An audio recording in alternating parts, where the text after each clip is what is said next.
Bollywood silver screen presenting पेट cemetery. कहानी की शुरुआत में सुनसान सड़क पर एक गाड़ी को जाते हुए दिखाया जाता है। इस गाड़ी में लुइस है, जो कि प्रोफेशन से एक डॉक्टर है। उसके साथ उसकी पत्नी रेचल और उसके दो बच्चे एली और गेज भी होते हैं। इनकी एक पालतू बिल्ली भी है जिसका नाम चर्च है। दरअसल ये बॉस्टन के बड़े शहर से आज एक छोटे से शहर जिसका नाम लुडलो है वहां पर शिफ्ट हो रहे हैं। ये जगह चारों तरफ से ऊंचे ऊंचे पेड़ों से घिरी होती है। अगले दिन रेचल और उसकी बेटी एली देखते हैं कि जंगल में कुछ बच्चे जिन्होंने जानवरों के मास्क पहने हैं वो एक डॉग की डेड बॉडी को पेट सेमेट्री यानी कि जानवरों के कब्रिस्तान ले जा रहे होते हैं। एली अपनी मॉम के जाने के बाद उस पेट सेमेट्री में जाती है जहां पर वो देखती है कि बहुत सारे पेट्स की कब्र है। वहीं पर लकड़ी की एक बहुत ऊंची दीवार भी होती है और जब एली उस दीवार पर चढ़कर दूसरी तरफ जाने की कोशिश करती है तो उसका पैर स्लिप हो जाता है और वो गिर जाती है। तभी वहां पर क्रेंडल नाम का एक बूढ़ा आदमी आता है। वो एली के पैर से उसका कांटा निकालता है और उसे बताता है कि यहाँ पर इस शहर के जितने भी पालतू जानवर होते हैं उन सब की कब्र बनाई जाती है। ये एक बहुत पुराना रिवाज है। अब यहाँ पर एली की मॉम रेचल भी एली को ढूंढती हुई आ जाती है। क्रेंडल रेचल को बताता है कि मैं तुम्हारा पड़ोसी हूँ, बच्चों का इस तरह जंगल में अकेला घूमना सही नहीं है। रेचल अपनी बेटी को लेकर यहाँ से निकल जाती है। वहीं हॉस्पिटल में लुइस के पास एक एक्सीडेंटल केस आता है। जिस लड़के का एक्सीडेंट हुआ होता है इसका नाम विक्टर है। दरअसल लुइस के घर के पास एक बहुत ही खतरनाक सड़क है जहाँ पर गाड़ियाँ बहुत स्पीड में चलती है और उसी सड़क पर इस लड़के का एक्सीडेंट हुआ होता है। लुइस चाहकर भी विक्टर को नहीं बचा पाता, उसकी मौत हो जाती है। पर तभी लुइस देखता है कि विक्टर उसके सामने बैठा है। विक्टर लुइस से कहता है कि उस लकड़ी के बैरियर को कभी टूटने मत देना। इससे पहले कि लुइस कुछ समझ पाता यहाँ पर नर्स आ जाती है और लुइस देखता है कि विक्टर ज्यों का त्यों यानी कि मृत अवस्था में पड़ा है। लुइस को लगता है कि ये उसका भ्रम था। रात को लुइस जब घर पर सो रहा होता है तभी एक बार फिर से उसे विक्टर की आवाज़ आती है। वो उस आवाज़ का पीछा करते करते पेट सेमेट्री तक पहुंच जाता है जहां पर विक्टर की आवाज़ उसे बताती है कि ये वो जगह है जहां पर मुर्दे सोते हैं, पर लकड़ी की दीवार के उस तरफ मुर्दे हमेशा जागते हैं। लुइस उस दीवार पर चढ़ना शुरू कर देता है। तभी विक्टर उसका हाथ पकड़ लेता और कहता है कि ये जगह शापित है। अचानक से लुइस की आंखें खुल जाती है। वो देखता है कि उसके सामने उसका बेटा है। लुइस समझ जाता है कि ये एक सपना था, पर जब वो अपने पैर देखता है तो उसके पैरों पर मिट्टी लगी थी। लुइस को कुछ समझ नहीं आता कि ये सपना था या हकीकत। कुछ दिनों के बाद दिखाया जाता है कि लुइस के पास उसका पड़ोसी क्रेंडल आता है। क्रेंडल लुइस को बताता है कि तुम्हारी बिल्ली चर्च एक ट्रक के नीचे आने से मारी गई। लुइस क्रेंडल से कहता है कि ये बात मेरी बेटी को मत बताना क्योंकि मेरी बेटी चर्च से बहुत ज़्यादा प्यार करती है। क्रेंडल कहता है ठीक है, रात को तुम मेरे साथ पेट सेमेट्री चलना। रात को ये दोनों के दोनों पेट सेमेट्री पहुंच जाते हैं जहां पर क्रेंडल लुइस को पेट सेमेट्री पर बनी हुई लकड़ी की दीवार के दूसरी तरफ ले जाता है। ये जगह बहुत ज़्यादा खामोश होती है। यहाँ पर चर्च को दफना दिया जाता है और इसके बाद ये दोनों अपने अपने घर चले जाते हैं। अगली सुबह लुइस और उसकी पत्नी रेचल अपनी बेटी एली को समझाते हैं कि चर्च कहीं चली गई। हमने बहुत ढूंढने की कोशिश की लेकिन वो हमें नहीं मिली। एली कहती है कि रात को वो मेरी खिड़की पर थी। लुइस कहता है कि तुमने कोई सपना देखा होगा। एली कहती है कि नहीं और कबर्ड की तरफ इशारा करती है। वो कहती है कि चर्च अभी भी उसके अंदर है। लुइस जब कबर्ड का दरवाज़ा खोलता है तो वहाँ पर सच में चर्च होती है जिसकी आंखें, एक्सप्रेशन सब कुछ बदल चुका है। लुइस अपनी पत्नी से कहता है कि शायद वो अनकॉन्शियस हो गई थी, पर लुइस अंदर कहीं ना कहीं जानता है कि यहाँ पर कुछ ऐसा हुआ है जो इंसान की समझ से बाहर है। वहीं अगले दिन जब एली चर्च के साथ खेल रही होती है तो चर्च के हाथ को जख्मी कर देती है। ये देखकर लुइस को बहुत अजीब लगता है। साथ ही वो लुइस के बेटे पर हमला भी करती है। इन सब घटनाओं के बाद लुइस क्रेंडल के पास जाता है। उसे बताता है कि रात को हमने चर्च को दफनाया था लेकिन इस वक्त वो मेरे घर पर है। क्रेंडल उसे अपने कमरे में ले जाता है और बताता है कि यहाँ पर पहले आदिवासी रहा करते थे जिनकी कहानियों से हमें पता चलता है कि यहाँ पर वेंडिगो नाम का एक शैतान रहता था। उसकी आत्मा पूरी तरह से शापित थी और लकड़ियों के उस पार जहाँ पर हमने चर्च को दफनाया था आज भी उसका पूरी तरह से कंट्रोल है। वहाँ पर जिस भी चीज़ को दफनाया जाता है वो जिंदा हो जाती है। बचपन में मैंने अपने डॉग को दफनाया था, जो ठीक चर्च की तरह जिंदा हो गया था। पर बाद में मेरे पिता को उसे मारना पड़ा क्योंकि वो बहुत अग्रेसिव था। दरअसल उसका नेचर पहले से अग्रेसिव था। मुझे लगा कि तुम्हारी बिल्ली का नेचर शांत है, इसीलिए जब वो वापस आएगी तो वो पहले की तरह बिहेव करेगी। मुझे नहीं पता था कि वो भी मेरे डॉग की तरह हो जाएगी। ये पूरी सच्चाई जानने के बाद लुइस चर्च को अपने घर से बहुत दूर छोड़ आता है। अगले दिन उसकी बेटी का बर्थडे होता है और तभी उसकी बेटी देखती है कि चर्च एक बार फिर से सड़क से उसी की तरफ आ रही है। वो चर्च को लेने के लिए भागती है। एली का भाई एली को देख लेता है, इसीलिए वो सड़क की तरफ जाने लगता है। लुइस जब अपने बेटे को सड़क की तरफ जाते हुए देखता है तो वो उसकी तरफ भागता है। सामने से एक बहुत बड़ा ट्रक भी आ रहा होता है और इससे पहले कि वो ट्रक लुइस के बेटे को कुचलता, लुइस अपने बेटे को उठा लेता है। ट्रक वाला इन्हें बचाने के लिए जोर से ब्रेक मारता है, जिस वजह से ट्रक के ऊपर जो टैंकर होता है वो उससे अलग हो जाता है और वो टैंकर लुइस की बेटी एली को कुचल देता है। उसकी बेटी की मृत्यु हो जाती है। एली की मौत से उसकी मॉम रेचल और उसके पिता बहुत ज़्यादा परेशान हो जाते हैं। रेचल अपने बेटे गेज को कुछ दिनों के लिए अपने पेरेंट्स के घर ले जाती है ताकि उसका मन बदल सके।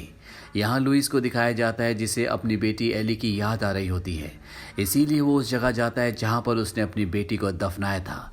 वो उसकी डेड बॉडी को निकालता है और उसे लेकर पेट सेमेट्री में जो लकड़ियों का बांध होता है वो उसकी दूसरी तरफ जाता है और ठीक वहीं पर जहाँ पर उसने चर्च को अपनी बिल्ली को दफनाया था उसी के पास वो अपनी बेटी को भी दफना देता है। इसके बाद वो घर आकर सो जाता है। रात को उसकी नींद किसी के कदमों की आहट से खुल जाती है। जब वो बाहर जाता है तो वहाँ पर किसी बच्चे के कदमों के निशान होते हैं। वो निशानों का पीछा करता है और वो देखता है कि सामने उसकी बेटी एली खड़ी है, जिसे देखकर वो खुश हो जाता है। वो अपनी बेटी को अपने गले से लगा लेता है।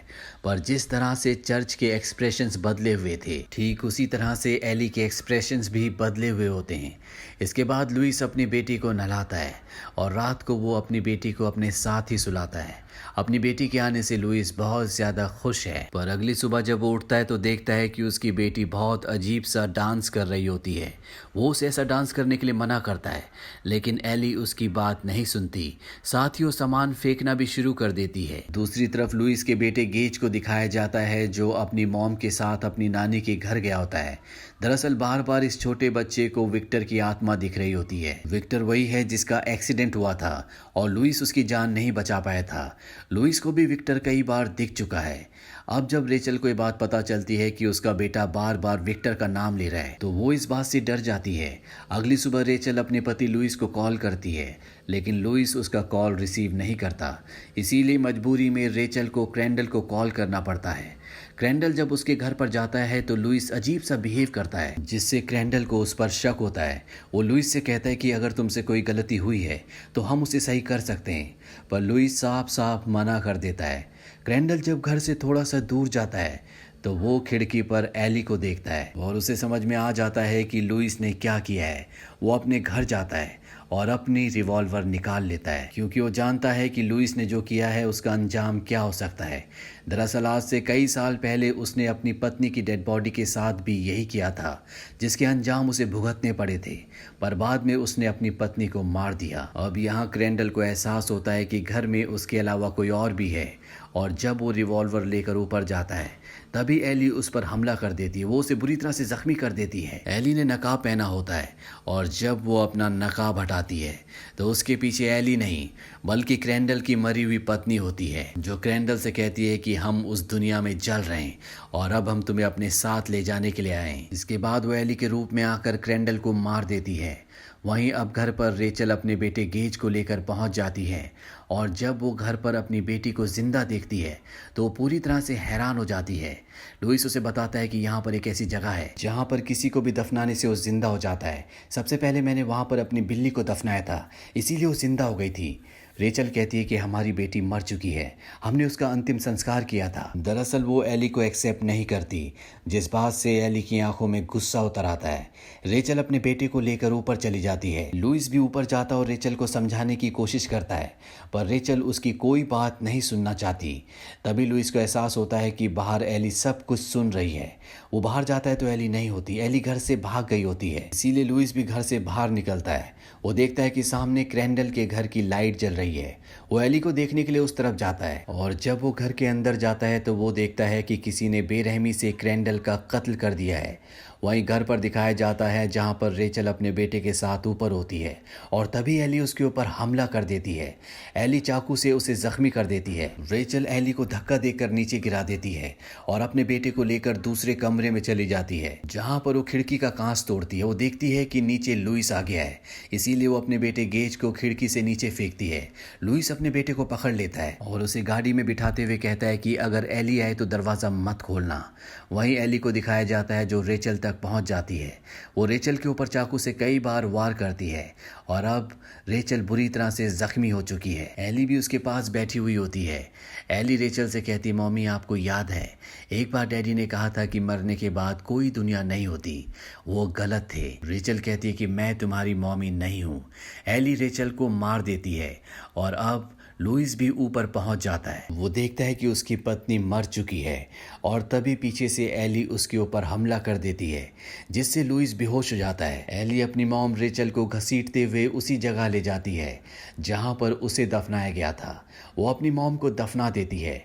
अब लुइस भी इस जगह पर पहुंच जाता है पर उसे चारों तरफ कोई भी नहीं दिखता और तभी एली की आवाज़ आती है।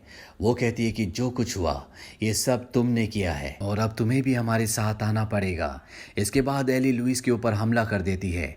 इन दोनों के बीच में हाथापाई होती है लेकिन लुइस एली को पूरी तरह से कंट्रोल कर लेता है और अपनी बेटी को मारने के लिए शॉवल उठा लेता है। पर इससे पहले कि शॉवल से वो उसे मारता, पीछे से रेचल लुइस को मार देती है क्योंकि वो भी मरकर इसी जमीन से जिंदा हुई है। इसके बाद सुबह हो जाती है जहां हमें क्रैंडल के घर को जलता हुआ दिखाया जाता है। साथ ही लुइस और रेचल का बेटा गेज अभी भी गाड़ी में होता है। वो देखता है कि सामने से उसकी मॉम, डैड और उसकी बहन एली आ रही हैं। लुइस के हाथ में पेट्रोल का डब्बा भी होता है जिससे उसने क्रैंडल का घर जलाया था। यहाँ पर उनकी बिल्ली चर्च भी होती है और अब लुइस गाड़ी की साइड विंडो से अपने बेटे गेज को देखता है। इसके बाद हमें दरवाज़ा खुलने की आवाज़ आती है और इसी आवाज़ के साथ ये फिल्म यहीं पर ख़त्म हो जाती है। ये फिल्म ईयर 2019 में रिलीज़ हुई थी। IMDb पर इसकी रेटिंग है 5.7। इस फिल्म का बजट था $21 मिलियन और बॉक्स ऑफिस पर इसने कमाई की थी $113.1 मिलियन की। उम्मीद करते हैं कि ये कहानी आपको पसंद आई होगी।